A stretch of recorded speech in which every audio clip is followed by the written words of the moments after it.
Welcome back to Food for Therapy podcast. On today's show, I have professional athlete, Duane Morgan. Welcome back to Food for Therapy. Thank you. And we're talking about men and mental health and the impact family culture has, the impact sports culture has, and now we're going to talk about pop culture. I want to know your experience of if there's any change you see in popular culture in regards to men's mental health, like what's happening on social media. Yeah. So on social media is probably where I see the most change when it comes to like the stigma around men's mental health. Like I have so many friends that athletes and non-athletes alike that share so much content about like protecting your space, protecting your mental health, like what to do if you're in a mental health crisis, or like they're sharing these things that like, and I'm learning things through social media. They're sharing a mental health crisis. Yeah, like they'll share the page that's Right. posting about them, right. you know, and I even saw just recently, I think like last week, there was a page dedicated towards athletes and their mental health. Mm-hmm. So it's like that's where I see the most change. Obviously, me living in Europe for the past 7 years, Europe is a little bit more behind, you know, than America when it comes to the mental health thing. So yeah, when I'm walking around and every day talking to people, I'm not seeing it like I am when I'm on my phone, you know. So I think in the pop culture world, there's at least they're starting to have a conversation about it, you know. At least, so it's still so far to go. Like there's still so much work to be done. Yeah. However, I do see little things like one guy that I follow, Charlemagne the God. He's like an internet personality and a radio personality in New York. Mm-hmm. And he's written like multiple books about mental health, and like he does the big interviews. So like if an artist is about to drop an album, they'll come on his platform to talk, and he's always asking them about what's your mental health like when you're on tour, or like what's your mental health like when you're in between seasons. Great if he has an questions, athlete on. Because when you're in that kind of environment and you've got lots of pressure on you, what are you doing to protect your mental health? Right. Protect yourself from burnout. Protect yourself from toxic people. Protect yourself. Ensure you have boundaries. There's great questions. Yes. So I'm seeing, and then me and Carol were just talking about this earlier today. Some movies, even like in the movies and the series, you're seeing roles being written for people that are going through mental health. One of the big major ones that I can remember is, I'm not sure if you remember 13 Reasons Why. Oh, yes. And it was like centered around the high school girl that ended up doing killing herself. Yes, she killed herself. And like I feel like that was another turning point for the Netflix content to start pushing these shows and series centered around kids going through issues. You know, so I do see a bit of a change. What was the recently there was, and we're digressing a little bit, but it does pertain to mental health. Yep. There was a shooting, and we know there's shooting in America often. Mm-hmm. But I said to my husband, I guarantee you it was a young white male who is very introverted, who's been picked on and bullied, right, who's been isolated, who has tremendous mental health issues and challenges, and he snaps. And that was exactly the type. It was yes him. Yes.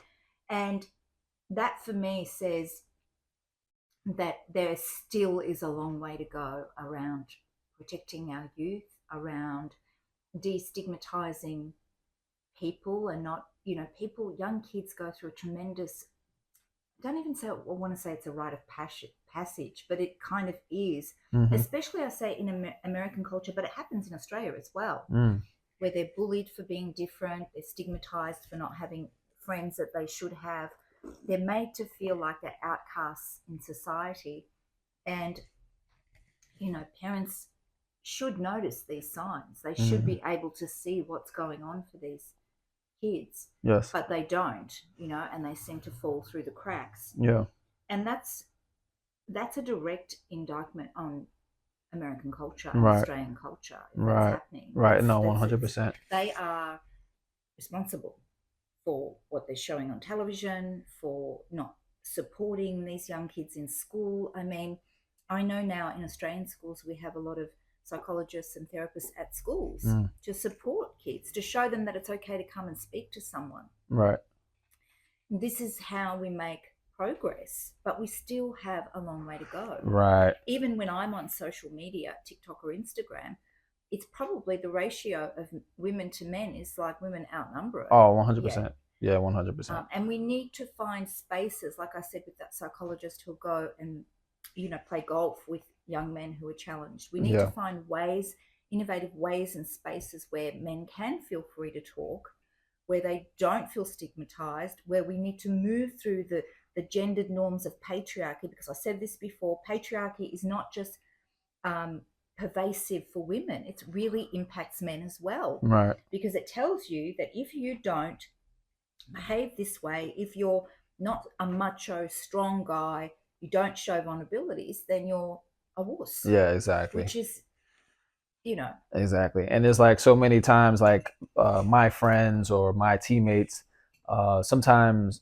you can kind of see when somebody is kind of crying out for help, or you can kind of see if somebody is like kind of going through something and doesn't know how to approach it. Like I'll have conversations with guys, for example, guys on my team, and they'll feel comfortable enough with me to tell me like, hey man, like, I'm struggling with this, and only in a one-on-one setting. Like they wouldn't do it in a whole team setting in front of the locker room. But if it's one-on-one, they'll tell me it's like, man, my girl just left me. I'm feeling lonely. And they'll get vulnerable, and but I feel like a lot of times people just don't know, or especially men don't know how or when to say it. It's like, when is the right time for a man to admit that, well, when isn't it the right time? If you're feeling something and it's foreign to you and you're sad, I'm sad. I feel sad. I don't feel myself. I don't feel like myself. Just even that line is enough to go, okay, so what is going on for you? I'll say with clients, I'll often ask them, what is the experience that you've had lately? What has happened for you lately that has made you feel that you're stuck or you need help? Or what is it? What is the life changing? There'll be something around that. But kudos to you, because you, through your sensitivity, have noticed that someone isn't right. Yes. So your empathy, God bless you, your empathy has enabled you to see another human being who doesn't seem right and ask the question. Yes. And this is what we need more of. Yeah. It's that language, it's that man saying, hey man, you okay? Yes. What can I do? But not just asking the question, you sincerely want to know. Yeah, right? 100%. I mean, we have a day in Australia called Are You Okay? It's not just saying, Are you okay? Because men will often say, yeah, I'm okay, I'm fine. But it's incongruent. What they're saying and how they're acting is not consistent. Right. Yeah, I agree with that. I mean, I'm definitely like I'm the friend that like I'll notice if something is wrong, and I'm kind of helping them and giving them the outlet without even me realizing what exactly is going on. So it's like, if I see you're off, whether it's in a sports setting, you're off your game a little bit, or if it's in a regular setting, you're more quiet than usual, I'll ask you. And then, I'm I feel like a lot of men, when we have these conversations, we're kind of like beating around the bush or like kind of going around what it is. But I'll ask you straight up, man, is everything good? Like, how's your family? How's your lady, if you have somebody? And it's like, those questions do kind of open the door for somebody. If they weren't already thinking about sharing something, then maybe they would be more inclined. It's like, all right, you know what? I like him. I'm comfortable. He asked me, so I might as well. Like, so yeah, I mean, I spoke to someone recently, a male, and he was actually a referral from somebody else. And I'm not joking, he spent, out of the 15 minutes that we spoke, he probably spent 13 minutes trying to convince himself that he didn't need help. But what he was saying was so incongruent. I'm fine. I've got a girlfriend and, I've got a steady job. But, there's been a lot of incidents that have happened for me lately, and I've had a stent in my heart. I had a heart attack and I lost my job and I lost it. So what he's saying is, I'm not fine, but I can't admit to you because that I'm not comfortable with it. Yes. But you are admitting it to me because I am trained in therapy and I know what you're. So there's that struggle for men to actually say, I'm not doing well. Yeah. I need help. Yeah. You need to kind of move that stigma away and, throw patriarchy out the window, which may take another 100 or so years, but Right. so that men feel comfortable in a space to say, I need the help. Yeah. Yeah. And I look at that as well. Like when it comes to dating and being with somebody as like finding a life partner. So since I found Cairo, it's like I'm not the person that's like shy to talk about how I am in my relationship, and now I'm so happy, like on a level that I've never been before. I tell my guys about that stuff, and we talk about this stuff. And then what I realized is when I'm telling my friends, like, "Yo, listen, man, I found the one I knew immediately, and we're building something so great." They look at that, and That's the sometimes they might benchmark. say, "As me, Yes. is like, well, I want that. Like, I Right. really, really want that." Yeah. And if they would never feel or have that outlet if I don't say my point of view. You know what I Yes. mean? If we just keep talking about sports or keep talking about Right. music or something like that, that never comes up, and I don't know how he feels, and he never expresses how he feels. He might not even think about how he feels. Right. Some guys are like my single friends, and I talk to them. They didn't even know that like it could be so dope. You know, they didn't even know that finding your person is like such an amazing thing until they hear it and they're like, wow, like that's that's what it's about. So, what else can you tell me about your culture and how it informs? So it sounds like it's a very gendered kind of, gendered roles kind of patriarchy is very, very strong in that culture. Yes.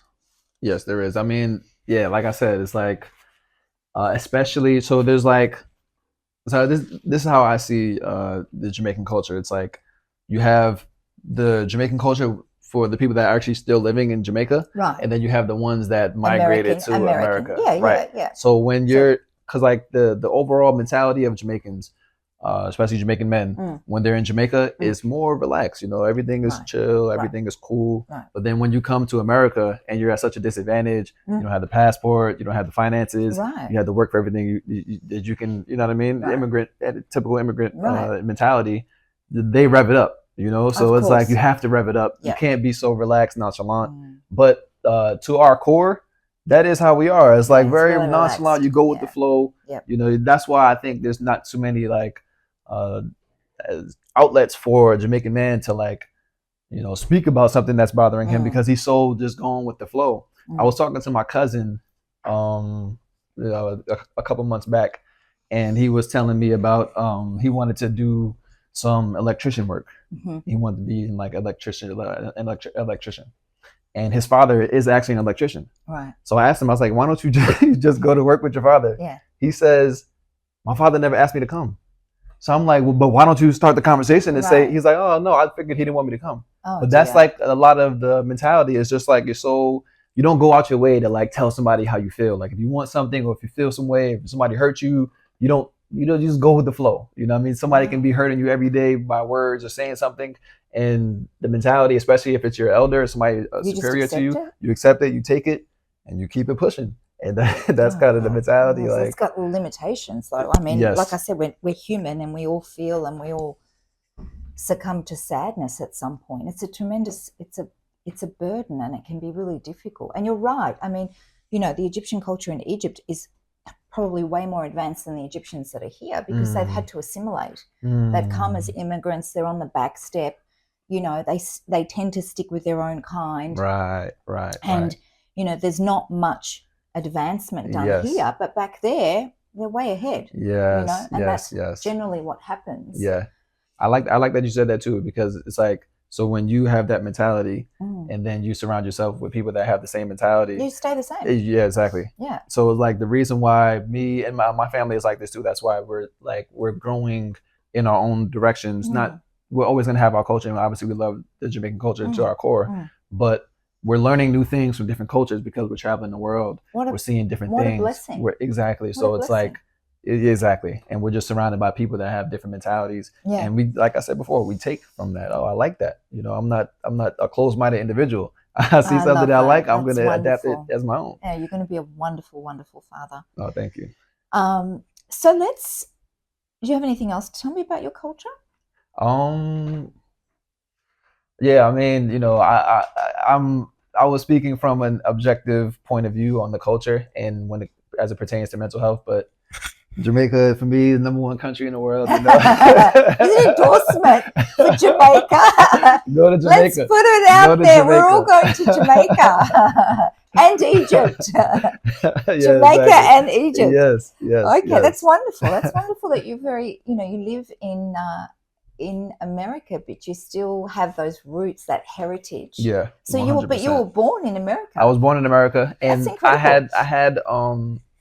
I had so when I was young, Mm, I would spend summers in Jamaica, and then there was one year when I was 4. mm, But I actually have this core memory. right. My parents, they shipped. No, I say shipped me to Jamaica, but they didn't actually ship me to Jamaica. They sent me on a plane to Jamaica, and I lived in Jamaica for a year By yourself by myself at the age of without my 4. parents. Yeah. Oh So I was wow! with my family in Jamaica, aunts, uncles, cousins, and Right, I had a right. great time. We Yeah, lived on the farm. There's like pictures of me when I'm 4 riding a donkey, that's and so yeah, cute. it was like the time of my life. But I have a lot of core memories that I built from that time. That's when I got Right. my nickname. My nickname in Jamaica is Redmond.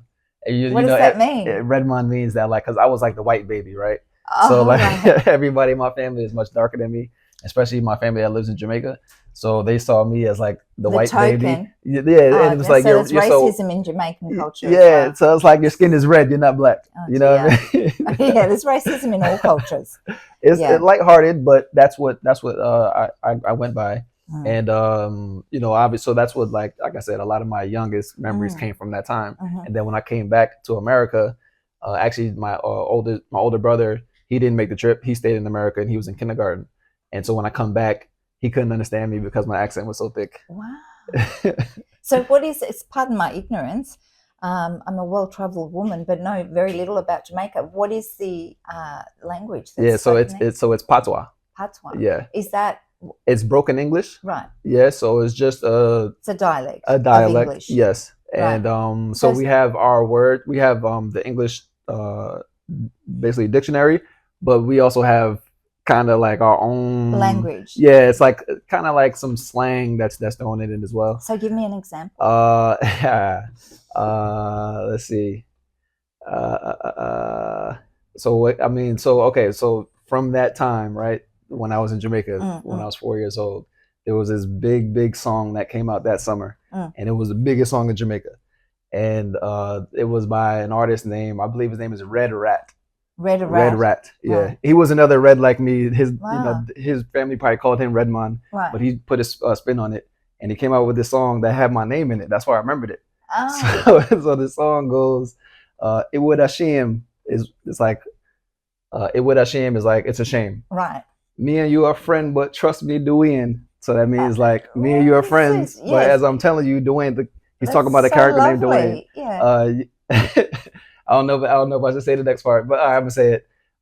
You can't have a gal and every night she come playing. I'll stop it right there. Wow. But basically he's saying, So like, it's like a rap. yeah, it's a rap. Slow rap. It's a rap. Right. Yeah, it's a rap. And then, but like, I remember it because, like I said, it was the biggest song in Jamaica that summer, and they would play it night after night after night after night. So, well, you remember it. This is the thing about memory. You remember it because it's attached to emotion. yes, Whether the emotion is sad or happy, you will remember it. Anything attached to emotion, you will remember. Right? So and it's obviously a very happy memory for you. Yes, it was. So here's to Jamaica. Yeah. Yeah. And your patois language that I would like to hear more of. Here's to love, and here's to sound mental health, and here's to peace, love, and prosperity to you all. Thank you, Duane Morgan, for joining me at my table today and talking about such an important topic as men's mental health is often, I don't want to say neglected, but we've still got a long way to go to help men and support men, to provide safe environments for them where they can be vulnerable, because vulnerability is a strength, not a weakness. I'm Marie-Therese Bolden. If you like this video, please share it. As always, I wish you peace, love, and prosperity. Bye for now.